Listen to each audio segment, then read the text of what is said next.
Since Toy Story 5 has been out for at least a week by now, I think it's about time I give you guys my spoiler review on the movie. So, if you guys haven't seen it yet and you really care about spoilers, I suggest that you click off this video and come back to it once you've seen the movie. Anyway, without further ado, let's get started. So, if any of you have seen my spoiler free review on this movie, you'll know that I think it's superior to 4, but inferior to the first 3. I do definitely think this is a story worth telling, though, as nowadays kids don't really play with toys anymore and are instead on their phones, their tablets, their computers, and all sorts of technology. I also really like how tech is portrayed in this movie, where yes, they do highlight the downsides of technology, but they also don't ignore and highlight the good aspects to it too. Like when Jesse and Bullseye get separated from the rest of the toys and end up at the farmhouse where Jesse's old owner Emily used to live at, they meet Conan O'Brien's character Smarty Pants, as well as a couple of other characters that are seen as both toys and tech. From her time with them, Jessie realizes how little they've been played with, and like I said earlier, also the good aspects of technology. Smarty Pants, for example, can be able to send emails, and that's how Woody and Buzz find out where Jessie and Bullseye are, is through an email.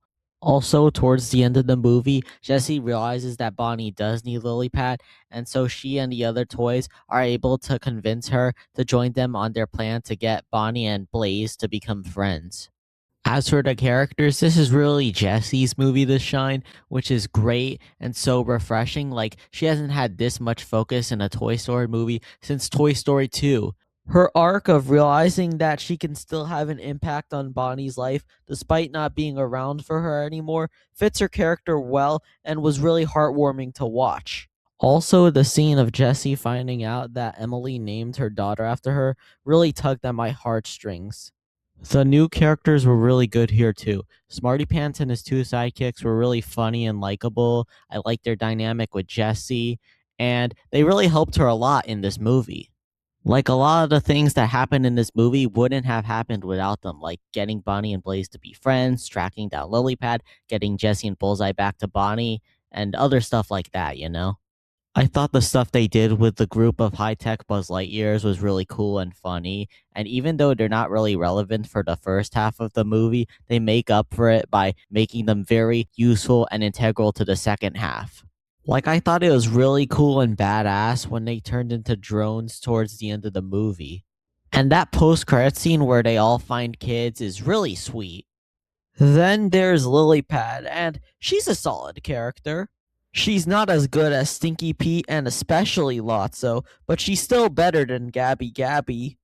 Her whole motivation of just wanting to get Bonnie some friends and wanting Bonnie to fit in with those friends is decent. And even though we now get a lot of like villains that aren't 100% evil, I think this is one of the few times where it actually works.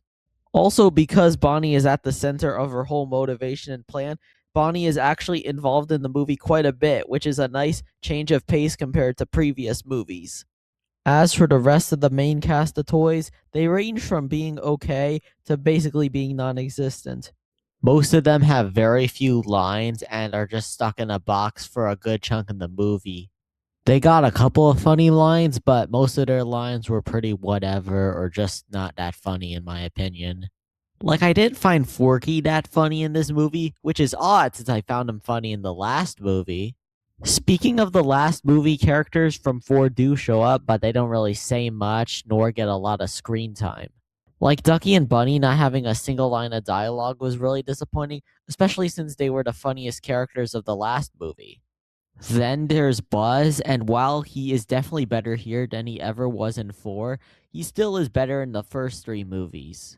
His main thing in this movie is struggling to tell Jessie that he loves her, which does feel like a natural way to progress his character. It's just that I've always thought that the toys being horny for one another was always pretty weird. Like, I know at some point we've all probably smashed our toys together, making them pretend to kiss each other, and this sort of thing has always existed since the first movie. It's just a pet peeve of mine. Buzz also has some fun banter with Woody, who he somehow has better chemistry with. Like, I'm not even joking. Like, whenever they're arguing, they act like an old married couple. You cannot convince me otherwise. Speaking of Woody, he's the final character I want to talk about for a reason. That reason being is that he didn't need to be in this movie. He doesn't really affect the plot. He doesn't have that big of an impact on the characters, and he's literally just there so that the other characters can roast him for being old. He wasn't even supposed to originally be in this movie, but was brought in because the writers thought that it wouldn't be a Toy Story movie without him, only to do nothing with him. I don't know, man. I guess it's not the end of the world or anything. Like, Woody already got a lot of screen time and attention in the last four movies, so it's fine for him to take a backseat in this one. I just think it was better to leave him out of this one entirely rather than bringing him back and making him the butt of the joke. But once again, it's not enough to ruin the movie overall. Like, there's some other positives I didn't mention, like the animation, the voice acting, and there's definitely enough in here that kids and adults will both enjoy.